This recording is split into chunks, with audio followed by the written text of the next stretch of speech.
Hi, Guido Fox here.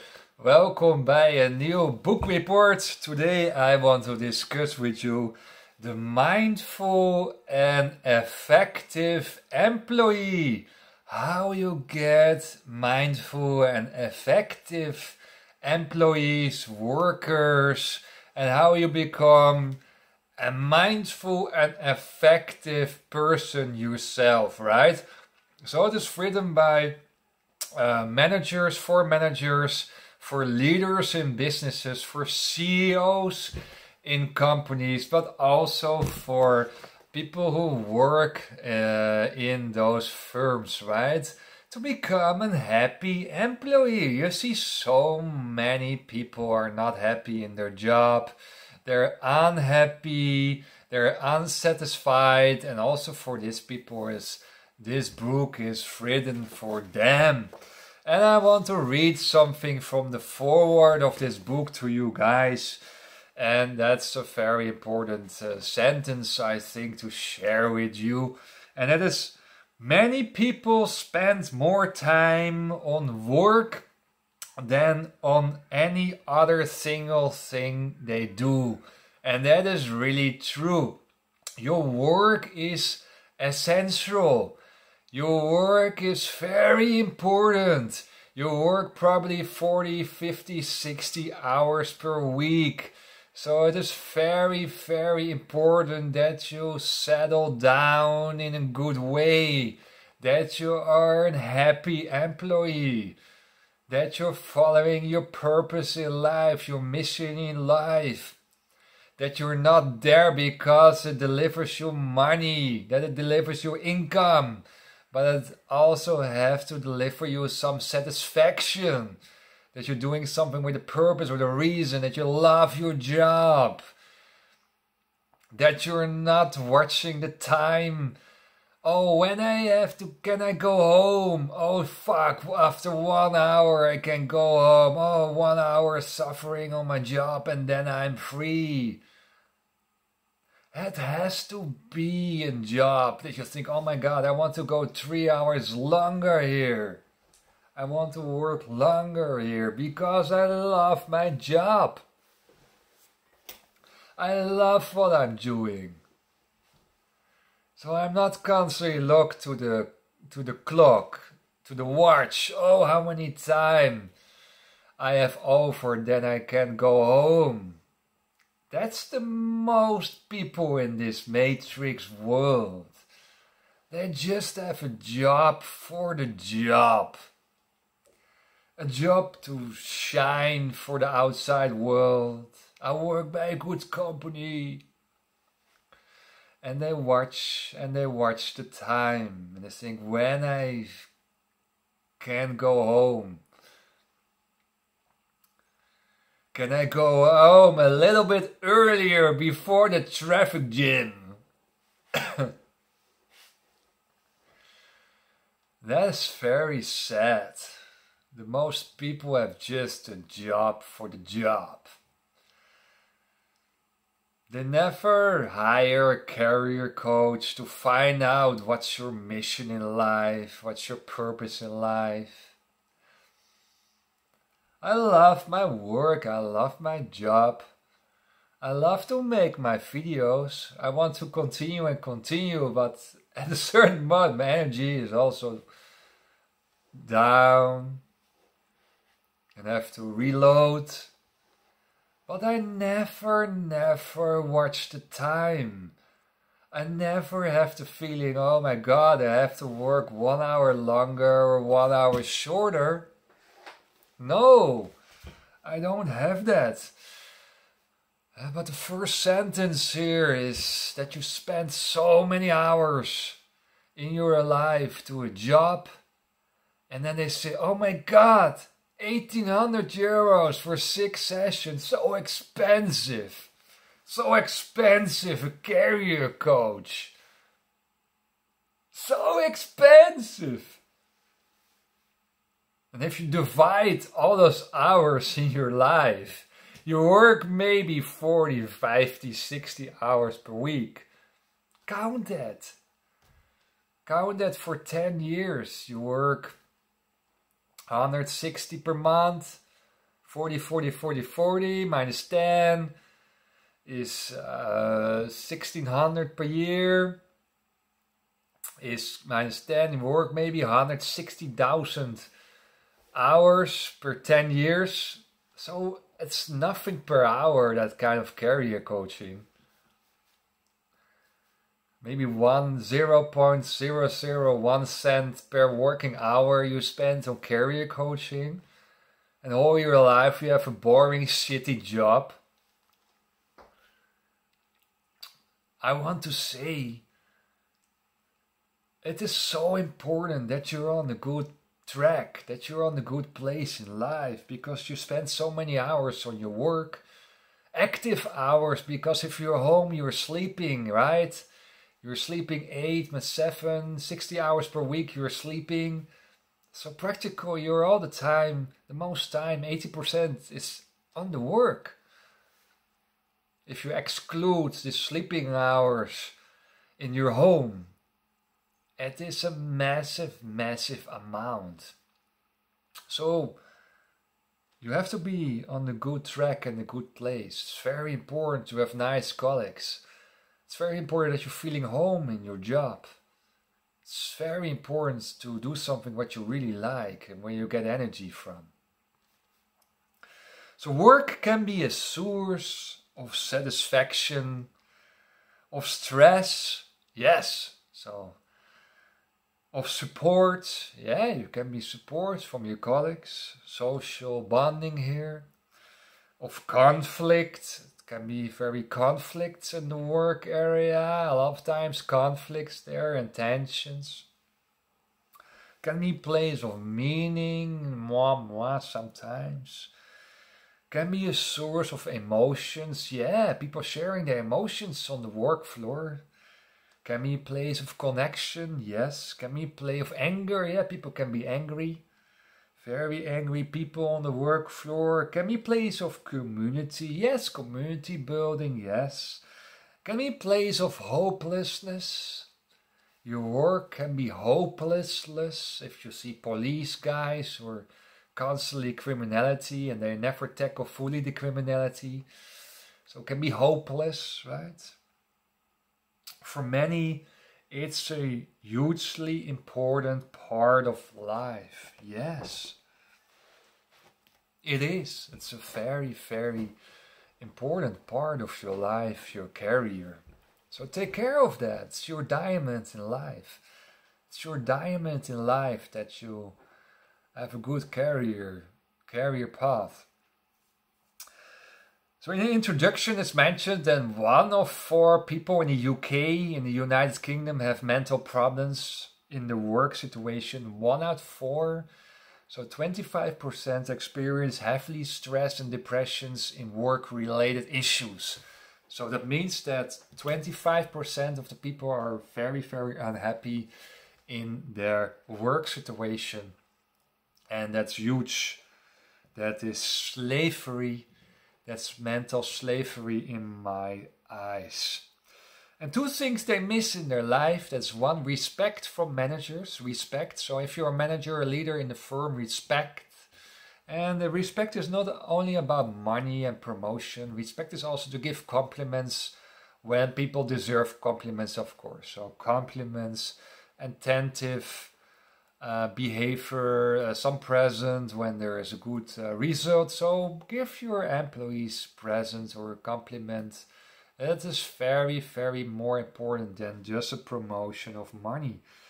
And the second thing in the work area is the level of autonomy. So people are experience too less freedom in the work, too much control. And they don't feel the freedom to work on the way they want to work. So of course, when a guy is starting in the firm, you have to control him or raise up, or you give them instructions. But the most people are feeling a lack of autonomy. So they feeling a lack of standing for him or herself. Or run a business in a business, right? So I think the future is that people are running a business in a business.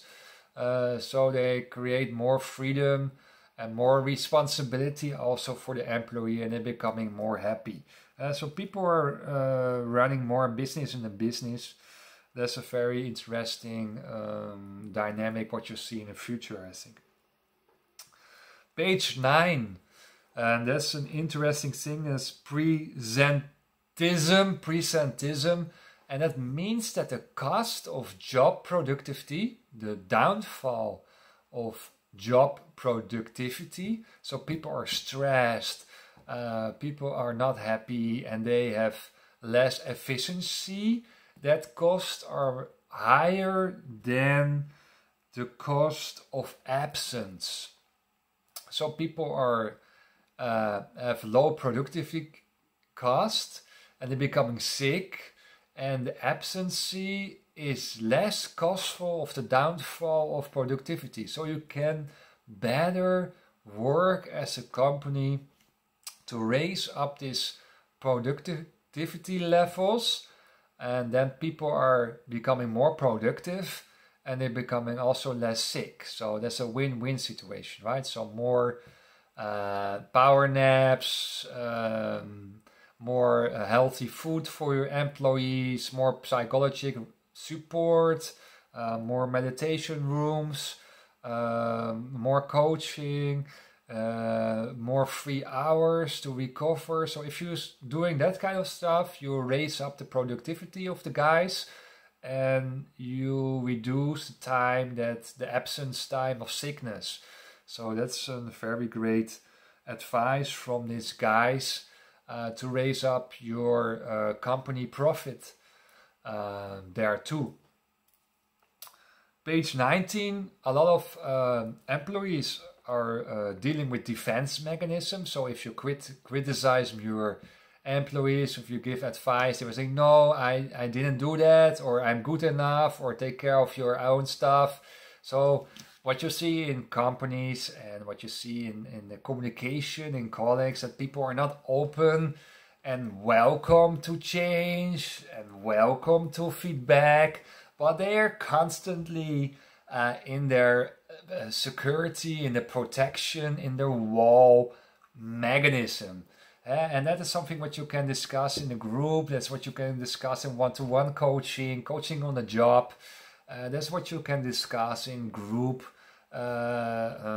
meetings or one-to-one with your employees. So a lot of issues and conflicts are related to that defense mechanisms patterns. So also solutions or new ideas will be bringing up as critics, but it is implementing a new creative idea, or it is people are taking personally that kind of advice and say, oh no, you come in my area, take care of your own department, oh I'm good as I am. So people are really easy annoyed, and so the self mechanisms, the defense mechanisms are heavily what you see in corporate institutions, in work dynamics. So that's something what you can take with as a leader or a manager or as an employee, if you recognize it by yourself, to take care on.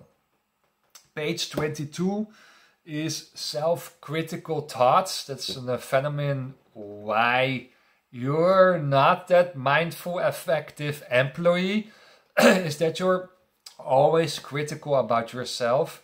You have a very low self-esteem, and you're, with every action you're doing in the firm, you think, oh, is it good what I'm doing?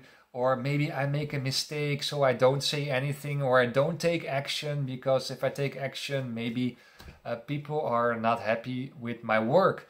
So people are very low self-esteem in their work dynamics, and therefore they cannot be effective, they cannot be at ease, they cannot be relaxed, and they becoming shy, and they cannot perform in the work dynamic. So that's what you see a lot in working in companies, is self-critical thoughts. And the only solution is to coaching on a job and knowing yourself better and give yourself more self-compassion and know what your good points is, what your weak points is, what your strong points is, and where you can do things better. So self-compassion is a solution there to create less self-critical thoughts. So that's also a thing what is blocking you to become that mindful employee. Page 28, it's about values. Choose your values, building your values and defending your values in the company. So people are just choosing a company for the company, but you have to create first your own values on who I am, what I want to reach in a firm, what I want to reach in my life, some self-insight there, who I am, what I want to become, what is my good and weak points, what I want to get back from a firm, how many hours I want to work, how I want that colleagues are treating me, all those kind of social values. That's where it starts, and then you find a company that's matching with those values. So you have values, then goals, and then the action map towards your wonderful life. So it is first your values, then it is your goals, and then it is your action map.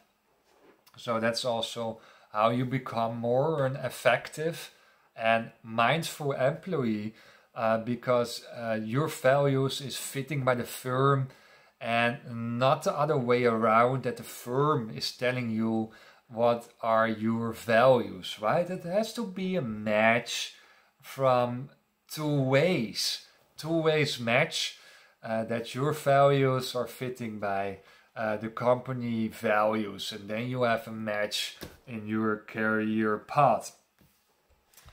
Page 181, and that is some self-relativation.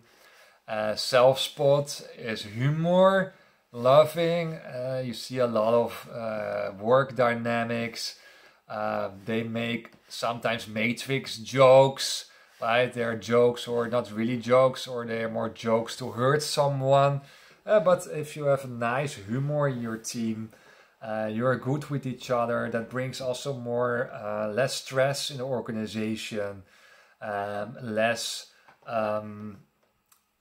critical thoughts about yourself. You can smile a little bit about yourself. You can be more self-reflective.